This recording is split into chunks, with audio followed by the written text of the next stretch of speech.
नमस्कार दोस्तों।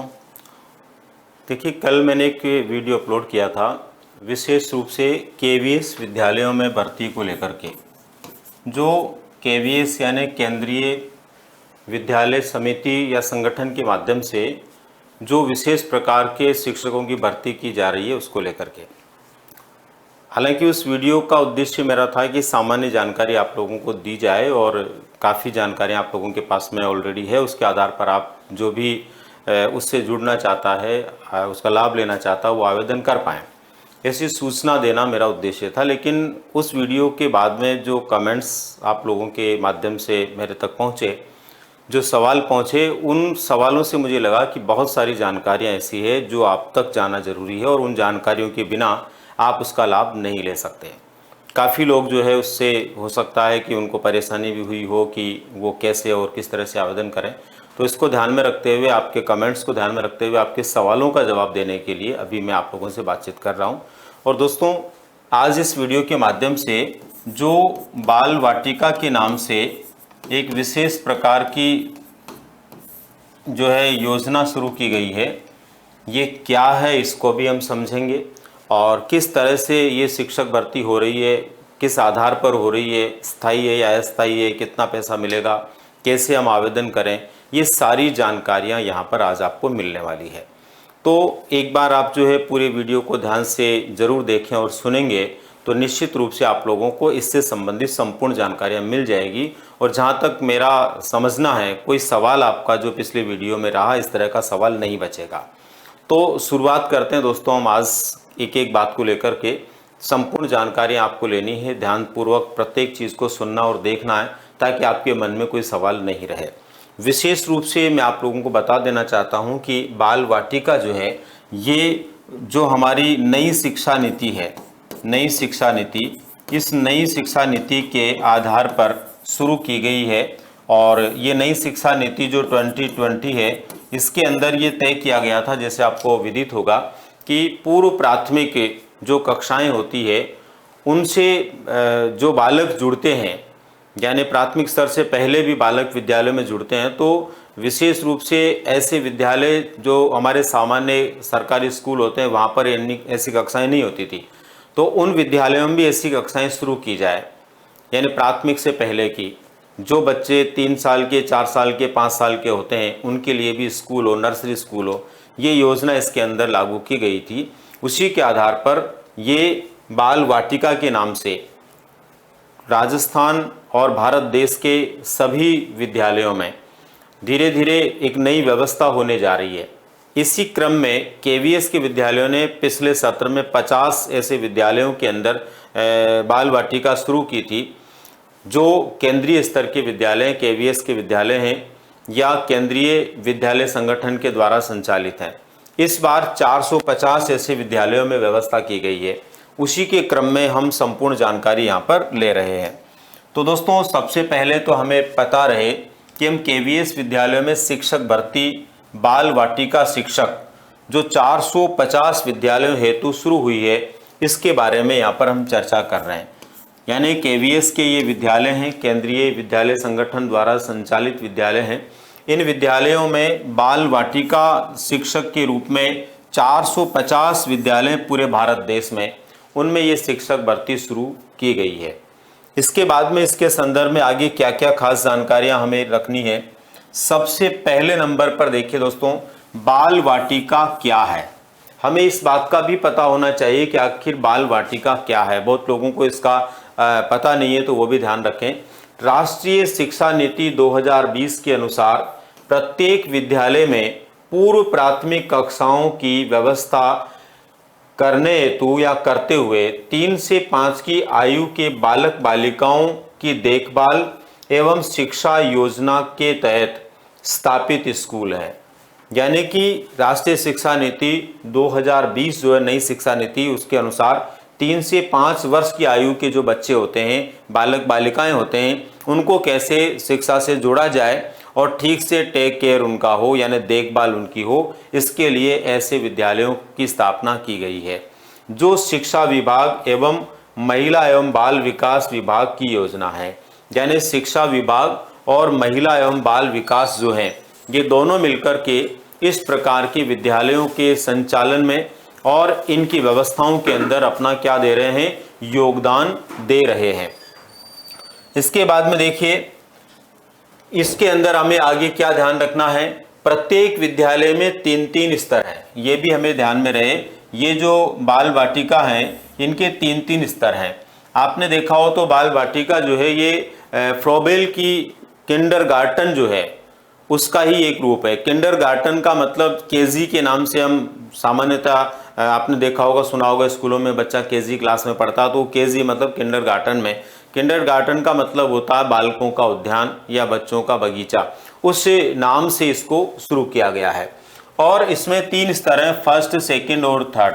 तो यहाँ पर जो 3 स्तर हैं वो कैसे हैं, जो 3 वर्ष का बालक है तो उसके 3 वर्ष के बालक के लिए यहाँ पर एक स्तर होगा, उसके बाद में 4 वर्ष का बालक है तो दूसरा स्तर होगा, और उसके बाद 5 वर्ष का बालक है तो उसका तीसरा स्तर होगा।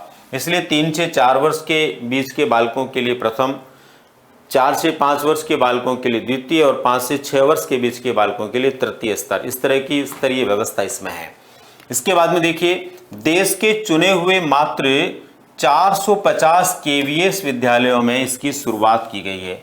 यानी देश के कितने विद्यालयों में इसकी नई शुरुआत की गई है, केवल 450 में। केंद्रीय विद्यालय तो बहुत सारे हैं लेकिन उनमें से केवल 450 में इसकी शुरुआत की गई है। ठीक है, इसका मतलब ये हुआ कि हम सभी केंद्रीय विद्यालयों के लिए ऐसा सोचें कि उनमें ऐसा होगा तो नहीं है, केवल 450 में ये उनमें की उनकी सूची के बारे में भी मैं आपको बताऊंगा ये कौन कौन से हैं। एक विद्यालय में टोटल 6 वैकेंसी है, जिसके अंदर शिक्षक की वैकेंसी भी है और इसके अलावा देखभाल करता यानी टेक केयर के लिए भी वहां पर जो है हेल्पर की जरूरत है, उसके लिए भी है। तो कुल मिलाकर एक विद्यालय में कितनी वैकेंसीज है, 6। तो पूरे देश में 450 विद्यालय, 6 से आप गुणा करेंगे तो कितनी वैकेंसीज है आपको अंदाजा लग जाएगा। इसके बाद में देखिए दोस्तों, यहां पर आपको ध्यान रखने की जरूरत है, सबसे खास बात, बहुत सारे विद्यार्थियों ने इन विद्यालयों के बारे में कमेंट करके पूछा था, यानी काफी स्टूडेंट ने या प्रतियोगियों ने ये पूछा था कि आखिर ये भर्ती स्थायी है या नहीं है। तो मैं आपको बता देना चाहता हूं, ये सभी भर्तियां जो इसमें हो रही है ये क्या है, कॉन्ट्रैक्ट बेस पे है, कॉन्ट्रेक्चुअल बेसिस है, यानी कि ये संविदा के आधार पर है। यानी इन भर्तियों के अंदर जो भी जाएगा वो संविदा के आधार पर एक निश्चित समय के लिए ही शिक्षक के रूप में वहां काम करेगा। अगर उसके काम अच्छे रहते हैं, बेहतर रहते हैं तो वो आगे के लिए भी स्थायी होता चला जाएगा। लेकिन एक बार के लिए ध्यान रहे उनको कि ये वैकेंसी जो है ये संविदा पर है। विशेष रूप से ये उन प्रतियोगियों के लिए उपयोगी है जो अपनी तैयारी भी कर रहे हैं और साथ साथ में रोजगार भी चाहते हैं। बहुत सारे ऐसे प्रतियोगी हैं जो निजी स्कूलों के अंदर पढ़ा भी रहे हैं और पढ़ भी रहे हैं, खुद की तैयारी भी कर रहे हैं। तो ऐसे लोगों के लिए सबसे ज्यादा फायदेमंद है कि वो अपनी तैयारी के साथ साथ में यहाँ पर काम भी कर सकते हैं और एक बेहतर संस्थान के अंदर काम करते हुए अपने भविष्य की ओर आगे बढ़ सकते हैं। इसलिए ये ध्यान रहे कि कॉन्ट्रैक्ट बेस पे है और अस्थायी भर्ती है, इसके अलावा ये संविदा के आधार पर भर्ती है। तो ये भी आपको स्पष्ट रहे। दोस्तों यहाँ पर देखिए, हम विशेषकर राजस्थान को लेकर बात कर रहे हैं, हालांकि पूरे भारत देश के अंदर ये है, पूरे भारत देश में भी कौन कौन से विद्यालयों में उसकी जानकारी भी अभी हम आगे लेंगे। लेकिन एक बार के लिए मैं राजस्थान के जो प्रतियोगी है उनके लिए यहाँ बात करना चाहूँगा स्पेशली। तो राजस्थान में कहाँ कहाँ पर की गई है शुरुआत। राजस्थान में दोस्तों 23 स्कूल्स हैं। राजस्थान में केवीएस के जितने भी स्कूल हैं उनमें से केवल और केवल 23 स्कूल ऐसे हैं जिनमें इसकी शुरुआत की गई है। पूरे भारत देश में 450 स्कूलों में की गई है, ऐसे राजस्थान में केवल कितने स्कूलों में की गई है, 23 स्कूलों में। ये 23 स्कूल कहाँ पर हैं, आपके एरिया में वो स्कूल हैं तो आप इससे जुड़ सकते हैं। बहुत ज़्यादा दूर आप जाते हैं तो हो सकता है कि यहाँ पर अस्थायी जॉब है, उसके लिए आप ज़्यादा दूर नहीं जाएँ, इसलिए आपके आसपास के स्थान आप चुन सकते हैं। इनमें से मैं बता देता हूँ कौन कौन से स्थान हैं। राजस्थान के अंदर लालगढ़ जाटान के अंदर है, चित्तौड़गढ़ में है, बीकानेर का KV2 स्कूल है उसमें है, इसी प्रकार से अजमेर का KV2 है उसमें है, डाबला में है, जालीपा कैंट में है, टोंक में है, बनाड़ जोधपुर में है, जयपुर KV7 में है, नागौर में है, तिवरी के अंदर है, धौलपुर में है, जालोर में है और CTPP छबड़ा में है। इसी प्रकार से कोटा KV1 में है, भरतपुर में है, करौली में है, जोधपुर आर्मी नंबर 1 जो है स्कूल वहाँ पर है। इसके अलावा देवगढ़ में है, माउंट आबू में है, डूंगरपुर, इंद्रपुरा और सवाई माधोपुर। ये वो केवी स्कूल हैं, केवी के वो स्कूल हैं जहाँ पर इसकी शुरुआत की गई है। तो आप निश्चित रूप से राजस्थान में कहाँ कहाँ से बिलोंग करते हैं और इनमें से कौन सा स्कूल आपके पास में है जहाँ पर जाकर आप आवेदन कर सकते हैं और जहाँ पर आप जॉब कर सकते हैं आसानी से, वो आप चुन सकते हैं। इन्हीं 23 स्थानों के ऊपर आपकी जॉब लगेगी और इनमें से जहाँ के लिए आप आवेदन करेंगे वहीं पर लगेगी। इसकी विशेषता दोस्तों, इसमें कोई आपका लिखित एग्जाम नहीं होना है और किसी प्रकार के लिखित एग्जाम से आपका चयन नहीं होना, केवल इंटरव्यू यहाँ पर होगा, साक्षात्कार यहाँ पर होगा, उसी के आधार पर आपका चयन भी होगा। तो ये कहाँ कहाँ पर राजस्थान में स्कूल हैं, आप आसानी से इनको देख सकते हैं, स्क्रीनशॉट भी ले सकते हैं और इन स्थानों को जान सकते हैं कि कहाँ कहाँ पर है। इसके बाद में नेक्स्ट है दोस्तों, आवेदन कैसे करना है। तो आवेदन कैसे आपको करना है इसकी जानकारी यहाँ पर आपको मैं देना चाह रहा हूँ कि आप ध्यान से इसको समझ लें। कई जो विद्यार्थी थे, प्रतियोगी थे, उनका ये सवाल था बहुत बड़ा कल पिछले वीडियो में कि आखिर आवेदन कैसे करें, इसका हमें पता नहीं चल रहा, समझ में नहीं आ रहा है। तो आवेदन कैसे करें इसके लिए देखिए दोस्तों, केवीएस की मूल साइट पर आपको जाना है www.kvs.gov.in पर, यानी केवीएस की मूल साइट पर आप जाएंगे। तो उसके बाद में उस साइट पर जाने के बाद आपको क्या करना है, ये साइट ओपन करने के बाद में इसमें अनाउंसमेंट वाला जो स्थान है उसको चुनना है। यानी सभी साइट्स में अनाउंसमेंट वाला जो पार्ट जनरली मिलता है, तो वहां पर आपको जाना है और अनाउंसमेंट में जाने पर सीरियल नंबर 12 पर आपको आना है। जब इसकी केवी की मूल साइट पर जाएंगे तो सीरियल से क्रम से 1 2 3 4 5 अनाउंसमेंट वहां पर आपको मिलेंगे, उनमें से 12 नंबर पर आप जाएंगे तो संपूर्ण भारत के 450 जो केवीएस स्कूल हैं उनकी सूची आपको मिल जाएगी। जैसे अभी राजस्थान के विद्यार्थियों के लिए, प्रतियोगियों के लिए मैंने जो विद्यालयों के नाम बताए वो यहीं से प्राप्त की गई सूची है। तो आप भी किसी भी राज्य से बिलोंग करते हैं, किसी भी जोन में आप आते हैं, क्योंकि इसके अलग अलग जोन है, जैसे कि जयपुर जोन है, आगरा जोन है, जबलपुर जोन है, इस तरह से अलग अलग भोपाल जोन है। तो आप कौन से जोन में आते हैं वो आपको देखना पड़ेगा, ठीक है ना। तो यहाँ पर संपूर्ण भारत के 450 केवीएस विद्यालय, उनकी लिस्ट आपको मिल जाएगी। तो सबसे पहले तो आप लिस्ट वहाँ पर लें, लिस्ट को देखें और अपने जोन के विद्यालय को देख सकते हैं। मतलब जिस जोन में आप आते हैं उस जोन के विद्यालय को आप यहाँ पर देख सकते हैं सबसे पहले नंबर पर।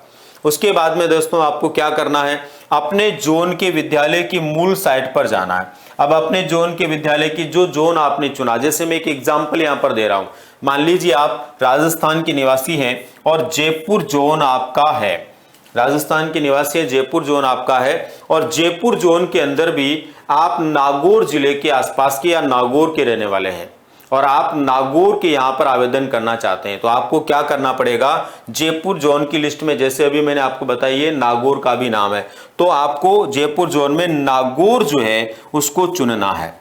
और नागौर जो है उस स्कूल की, उसके केवीएस की जो साइट है वो आपको प्राप्त करनी है। सामान्यतः गूगल से साइट प्राप्त हो जाती है किसी भी विद्यालय की, तो आप जो है गूगल से भी उसकी साइट प्राप्त कर सकते हैं, या आपके पास में आपके आसपास का एरिया तो कोई भी दूसरा संसाधन निश्चित रूप से होगा जिससे आपको वहां की साइट का पता लग जाएगा। अब साइट सभी विद्यालयों की 450 की अलग अलग है, इसलिए सबके बारे में यहाँ बता पाना संभव नहीं है। इसलिए आप जिस विद्यालय को चुनना चाहते हैं वहां की साइट आप देखिए।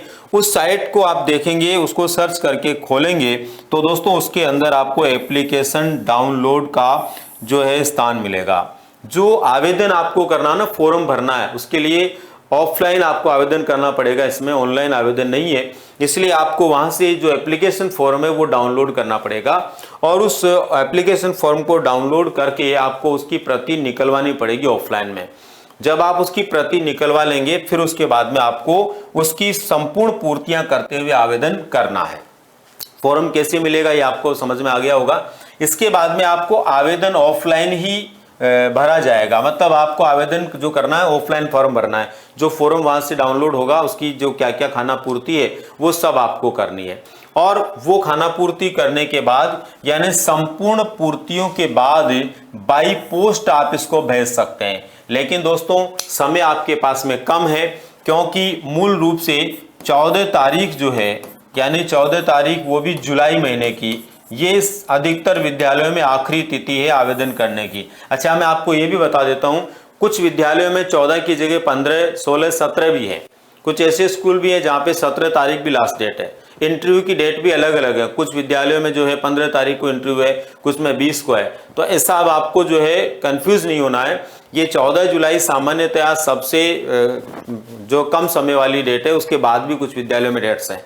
तो आपको जब विद्यालय के वहां जाकर के फॉर्म आप निकालेंगे तो वहां पर डेट भी आपको मिल जाएगी कि किस तारीख तक आपको आवेदन करना है। तो सामान्यतः अभी 14 तारीख जो है कॉमन है, तो 14 जुलाई तक या जो भी तारीख उसमें लिखी हुई है उसके अनुसार आपको अपना आवेदन जमा करवाना है।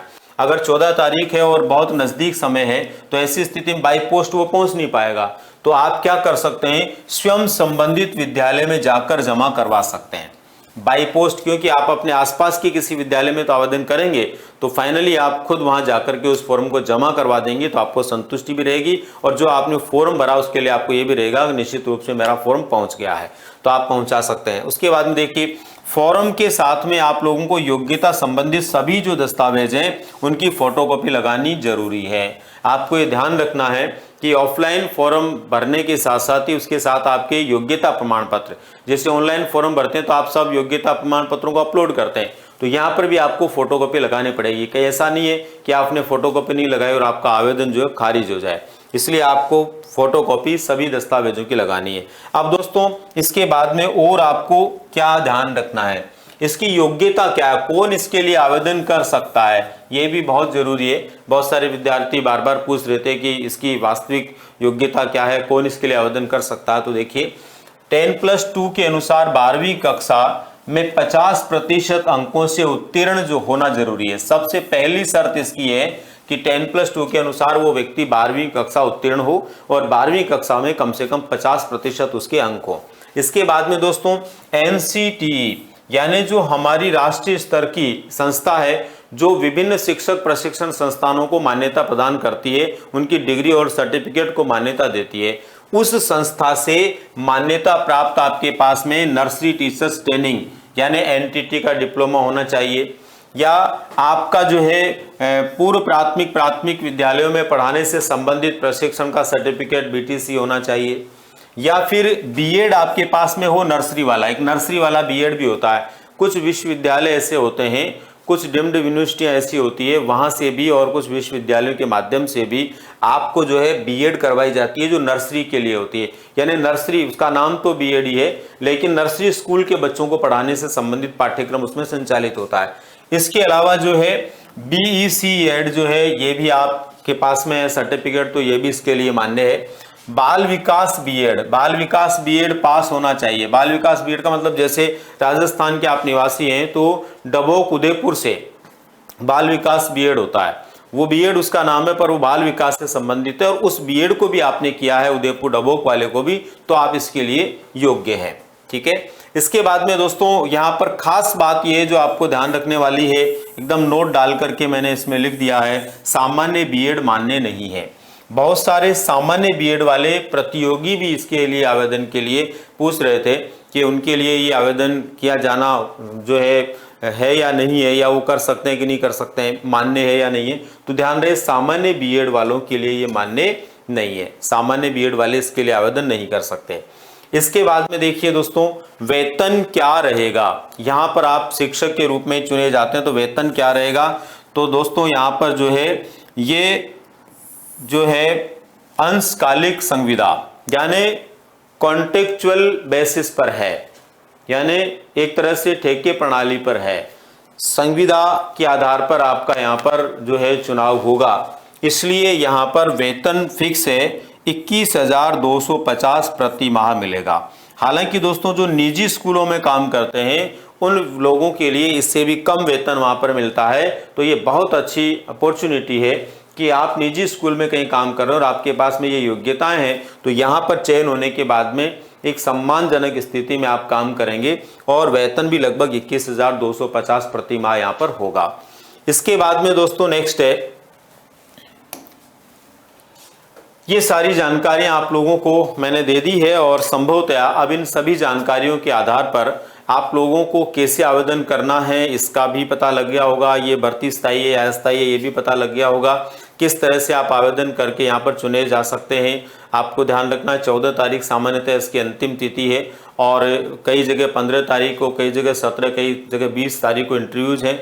यहाँ पर कई विद्यार्थियों के ये भी कमेंट थे कि इंटरव्यू का पता कैसे चलेगा, तो जब आप आवेदन जमा करवाएंगे वहाँ इस बात को भी आप मालूम कर लें उनसे कि क्या तरीका रहेगा आवेदन के बाद में इंटरव्यू कॉल का। सामान्यतः उसमें आपके मोबाइल नंबर का कॉलम है, हो सकता है आपको जो फ़ोन भी किया जाए, डायरेक्ट कोई भी जानकारी आपको वहां से मिल जाए तो ये आप वहां से ले सकते हैं। तो दोस्तों यहाँ पर अब आप लोगों का स्पष्ट हो गया होगा कि कौन से प्रतियोगी इसके लिए आवेदन कर सकते हैं, किस तरह से कर सकते हैं, सारी बात स्पष्ट हो गई। उम्मीद करता हूँ आपका कोई सवाल नहीं बचा होगा और जिस प्रतियोगी को इसके लिए आवेदन करना है और इस जॉब को करते हुए अपनी तैयारी करना है वो निश्चित रूप से आवेदन करे और समय रहते हुए अपना आवेदन करे। एक अच्छा मौका उनके लिए, अच्छा अवसर उनके लिए है। इसी के साथ में दोस्तों आप सभी का बहुत बहुत धन्यवाद।